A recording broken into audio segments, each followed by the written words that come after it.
So today we're talking about email marketing, how to make your email marketing not suck. So many times people are like, dude, email marketing's dead, just like cold calls.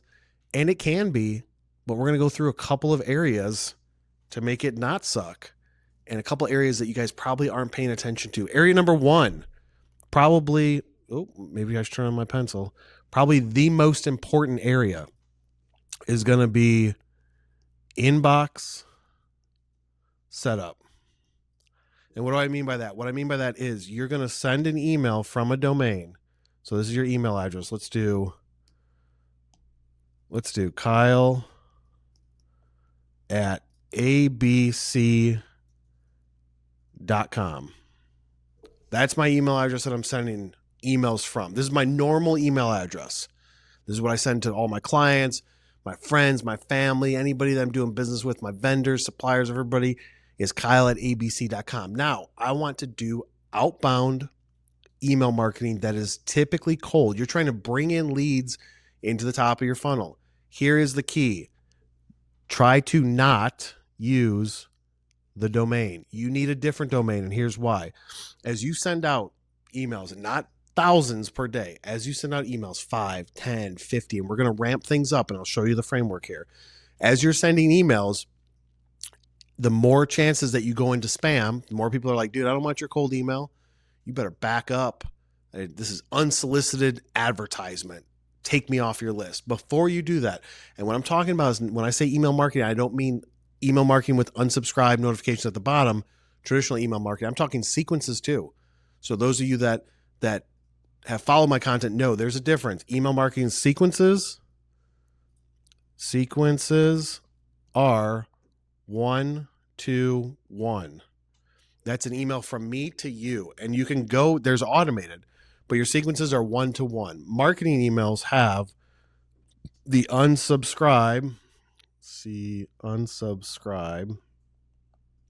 That handwriting is super trashy today. Unsubscribe at the bottom, or you've got preferences at the bottom, right? That's email marketing. There's some sort of vertical space, and you've got these at the bottom. That's email marketing. Has to, by law, Can Spam Act, circa whatever year it was, you have to have those down there. But with sequences, you don't need those. These are 1-to-1 emails. Now, you could do these through automation on HubSpot. You can do these through Instantly. You can do these through Apollo. There's lots of different platforms that use sequences, 1-to-1 emails.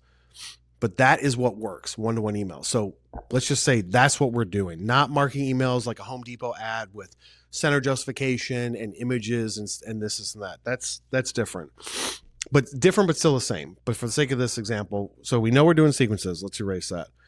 I don't want to touch my main domain. So what am I going to do? I'm going to get my same email. It's going to be Kyle at, but I'm going to buy a different domain.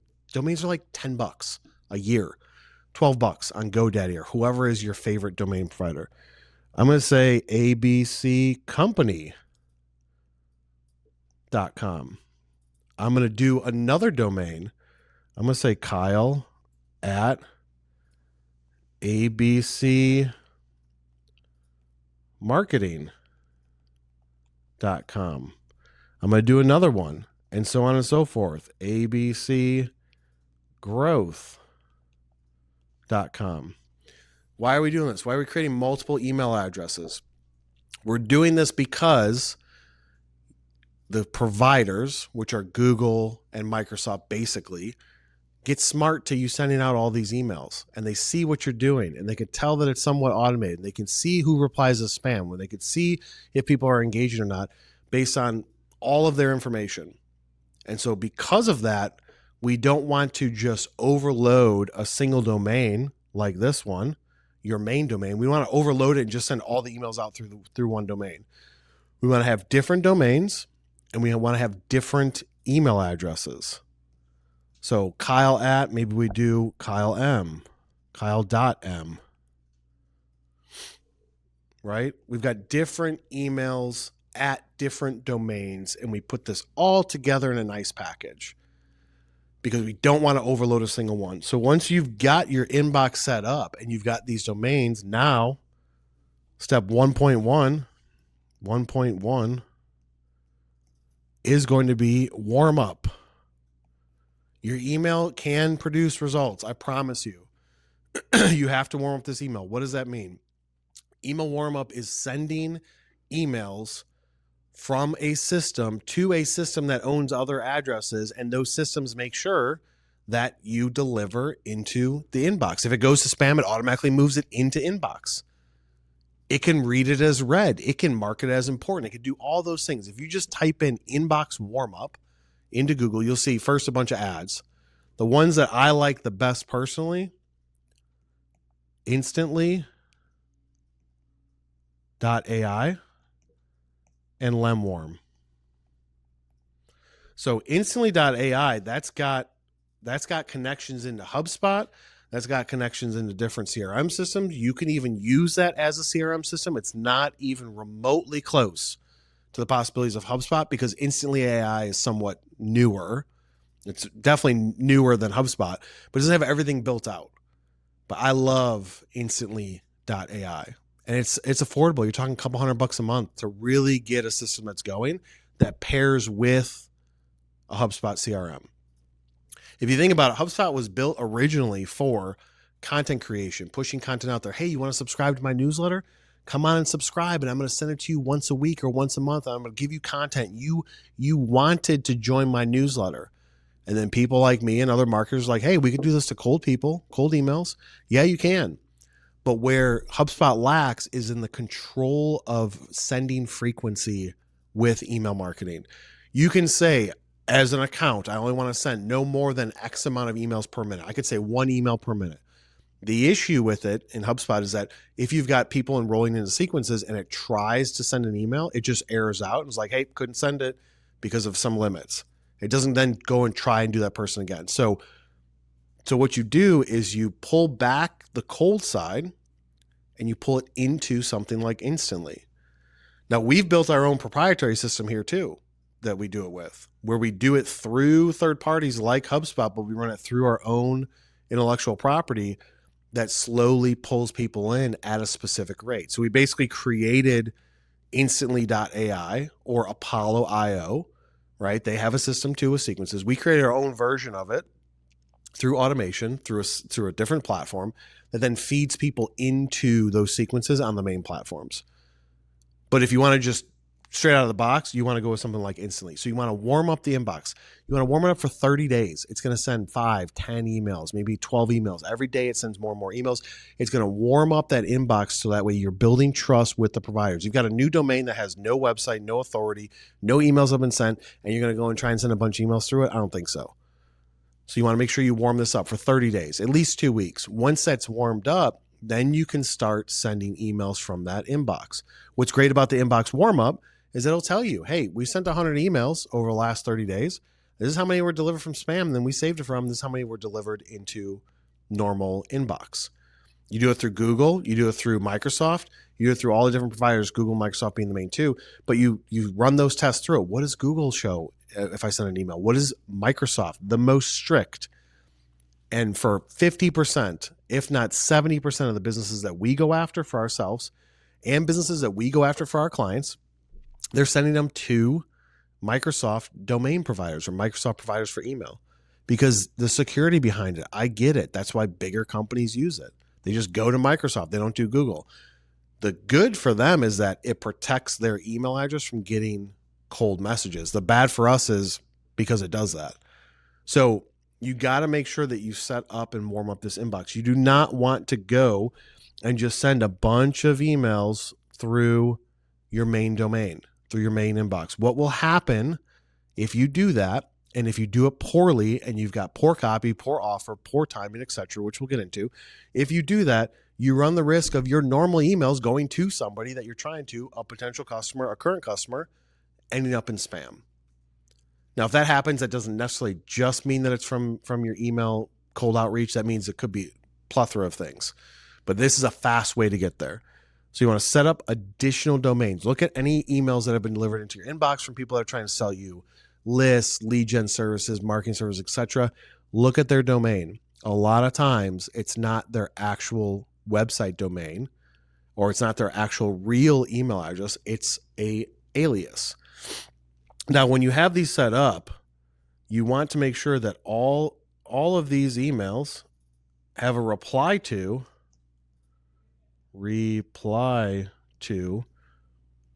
right? The reply to is to your main email. So I send you an email from Kyle at abccompany.com. You reply to it. I get it at Kyle at abc.com. So you want to set up your reply to do that. So a lot of times as we go through the data over the last 10 years of email marketing, it's like, dude, we sent out, let's just say for argument's sake, 100 emails. Add however many zeros you want. And we got a 35% open rate. So good open rate, but the engagement isn't there. The click rate isn't there. The response rate isn't there. A lot of times it could just be that, is your email being delivered? In theory it is, but did it realistically, if it's to a Microsoft provider, go into spam? Yeah. Or get held in an other inbox, right, for review with all of the other people that are trying to market to them? Yeah, it could have. And so the inbox setup is important because it's not just about I sent it to 100 people and this is my open rate, but the click rate's low. A lot of times it could be you think you sent it to 100 people. The system shows you sent it to 100 people, but the deliverability, and I don't mean deliverability with like bounce rate. I mean deliverability with did it actually go to their inbox? Did their notification turn on? You can't track that. There's no way to do it. You can say, was it delivered to an inbox? Yes, I did not get a auto response saying, this is spam, you're blocked. I didn't get an auto response saying this domain is, or this email address is no longer valid. There's lots of things going into it, but you think that you delivered it, but a lot of times you didn't. So you got to set up the inbox, different emails. You got to warm up that inbox 1.1. Now let's go into the actual email. Email copy. Here's the key. And how do I know this? I know this from all the email copy that we've written over the last 5 to 7 years. It has to be short. Has to be short. And by short, I mean like, I don't know, I would say 100 to 150 words max. 100 to 150 words max. The organization, the structure, the way it's laid out. If I send you an email, my first email is like, dude, you should try us out. Here's something that we have, because you have to have an offer. That's key. There has to be some sort of offer if you want to get the highest level engagement. Can you get, we just talked about this last week or 2 weeks ago. I think it was last week. Can you get engagement without giving an offer? And I don't mean an offer meaning like book time with me, fill out a form. I mean an offer of like, can you get engagement responses with, hey, actually, I do need that. We were just talking about it, or I do have a project that has that need, or I do have a budget opened up, or we are looking for a solution. Can you get those responses without a solid offer? Yes. Will you increase the likelihood of responses with an actual offer? Yes, you will. So the offer has to be not a medium request, not a form, not a website link. It has to be something that is tangible, something that's valuable. The offer could be, so we're going to say not just simply these. It could be a guide. It could be a calculator or a tool. It has to be something of value to them that you can do, not necessarily quickly, not like in 2 minutes, but something. What value can you provide? Look at your services, your products that you sell, the pain points of your current customers, your potential customers. What issue are they trying to solve, and what can you do for free? That's an offer that can provide them with value. If you're selling a tool, can you provide them with an audit of their current library, or picking out special tools that can increase efficiency of their whatever it is that they're using that tool for? Is it a service? Can you do an audit, a strategy? Can you do a top-down view of organization? Can you do an assessment? Like, what types of things can you do? You have to think about your own business, product or service, that can provide them with some sort of value. So we've got a guide, calculator, tool, assessment. I don't know if that's how you spell it. Assessment, but you got to figure it out. That's up to you guys. What can we do? What do we think that would provide clients with value? I mean, marketing side is easy, but with your side, it could be different. So what is the offer? You have to have an offer if you want to drastically increase the response. If it's just, hey, You guys currently do this. If you need something, let me know. You're gonna get responses. You're gonna get some wins, but you can get more wins if you say, hey, here's a tool I created that I think that you would use based on your business. I think you would use this tool and get some value out of it, or somebody that you know would. So short, 100, 150 words max. Got to be some sort of offer. The follow-up. Don't be pushy, but don't be slow. So I'm going to say follow-up is, let's say 6 to 15 days. Follow-up number 1. Depending on what it is. If it's like something that's time sensitive, increase it. Have it be like 2 days, 3 days. But understand, you don't like getting emails where somebody's following up with an email and it's only been 2 days. That's just annoying. Don't do it to other people. So 6 to 15 days. Then the next email, maybe you do another 6 to 15. Or do you want to increase this and go like 21 to 30 days? It depends on what it is that you're pushing. If it's a cold email, you can go 6 to 15 days and a variation between. Now, your follow-up, we're going to put FU copy. That's how we say it here. Laura laughs every time. Your follow-up copy should be shorter than the first one. You don't want to send 150 words and a bullet list of like, hey, here's 3 things that make us different. And then your second email is like, hey, FYI, here's 3 more things that make us different.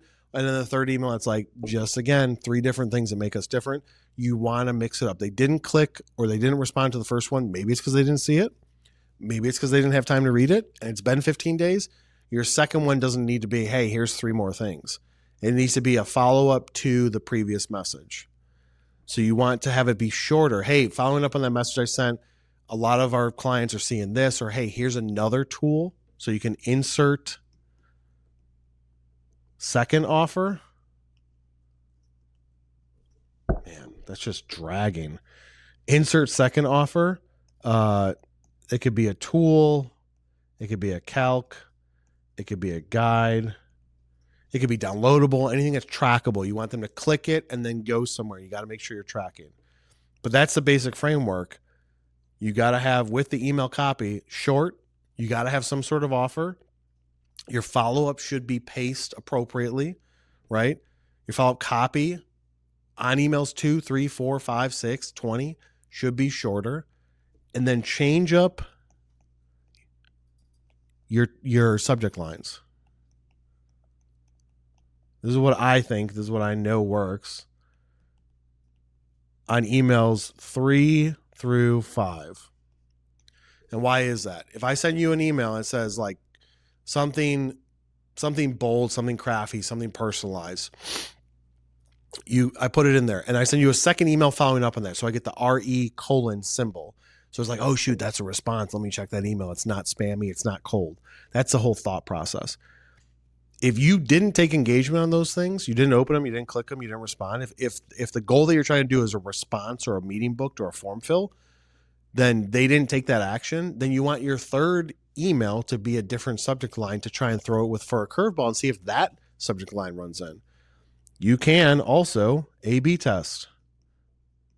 You should A/B test your copy, your subject line.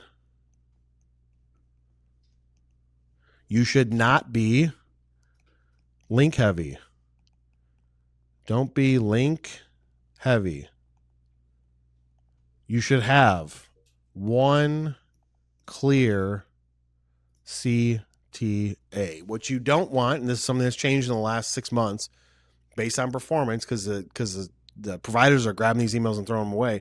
You don't want, hey, click this link to learn more. Click this link to book time with me. Click this link to fill out a form. And here's a downloadable guide. And here's some stuff for my signature. You don't want to have all these links. You just want to have one clear call to action. This is how you're going to get results. And the third and final one is going to be performance. So from a performance standpoint, you want to shoot for 30% plus open rate. You want to shoot for like a 5% click-through rate. You want, depending on the size of it, you could see maybe 2 to 5% reaction, like a whatever your goal is, book a meeting, fill out a form, etc. You can see 2 to 5%. But from performance, you have to track it weekly. You have to use variance. That's the A/B testing. And as something works, you think that it wasn't going to work, but I did this B test and it worked better. You need to go all in on that and run A/B testing like that. And then you have to make adjustments based on that performance. It's simple. Now for the platforms, the ones that I would recommend, platforms to have, number one is going to be HubSpot, because I can track everything. Man, I cannot write today. I don't feel like I can write any day. Can I, Laura? I need to hold this differently. HubSpot. That's a great platform. You can do everything from it if you're careful and you do workflows to put people into sequences and do the timing, etc. If you're trying to go after a bigger audience, you want to do HubSpot plus Instantly. Instantly.ai. That can get expensive instantly if you're like, oh, I'm going all in on it. No. You just need it for a single tool. Cold goes through Instantly. That's what that's going to be meant for. Cold people. And then once they warm up, you're going to feed them through back to HubSpot. So they're connected. They're talking to each other. You've got it to where you can see the messages that are being sent from Instantly to the contact record in HubSpot. But as soon as they take action and get warm, then you go all in on HubSpot and you pull them out of the Instantly sequence. You got to have some sort of tracking tool. Like you could, on your website, you could use Hotjar. You can use Crazy Egg. But you got to have some sort of tracking of clicks, scrolls, heat map, rage clicks, all that stuff. You got to have some sort of metrics and measurables there. And then you want to pull all that in with GA4 plus custom reporting. So you want to make sure that you have your system set up. Obviously, with your list building, you want to build a list of contacts. My choice number one, ZoomInfo. Kyle, there's so many other ones. Yeah, there's so many other platforms out there, but guess what? ZoomInfo has the best, cleanest data. Oh, but there's all these AI ones. Sure. What? Like Seamless AI, like Hunter.io, like Apollo, like Lucia. Like these are all platforms that I've used, plus many, many others. I still think that ZoomInfo has the best. It is the most expensive. It's got the cleanest data. It integrates the best. It's the best system out there. So those are your key areas. Let's review it. Number one, you want to do different email domains. Number two, what was number two, Laura? You better warm that up. Warm that up. Nobody likes eating cold bread unless you're a psycho. I got some laughs from the peanut gallery back there. They like that joke. Not even paying attention. Number three is going to be... Yeah, really? There is too much of a lag. So different email domains, warm that up. Content, short. Number four, measure and adjust. If you got value out of this, share it with somebody that you know. Be sure to head over to YouTube, subscribe, turn on notifications. If you want to listen to all of our content in a podcast format, go to every single podcast platform and type in "Your Marketing Sucks," and I will see you on the next one.